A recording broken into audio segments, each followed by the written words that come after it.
Hoy ha empezado la implantación de la primera fase de la Ley de Eficiencia del Servicio Público de Justicia.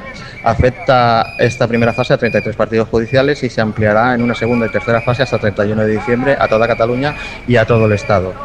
Va a ser un cambio de estructura judicial en el que desaparecen los juzgados actuales y se crean grandes oficinas como el Servicio Común General, el Servicio Común de Tramitación y el Servicio Común de Ejecución.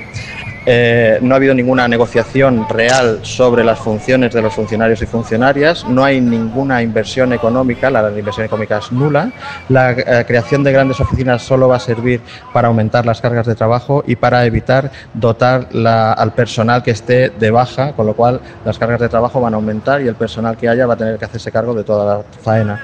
Y va a aumentar evidentemente también la movilidad forzosa. Por último, la ley de estabilización que preveía la estabilización de más de 4.000 personas en Cataluña lleva 2 años y medio y todavía no tiene fecha de finalización.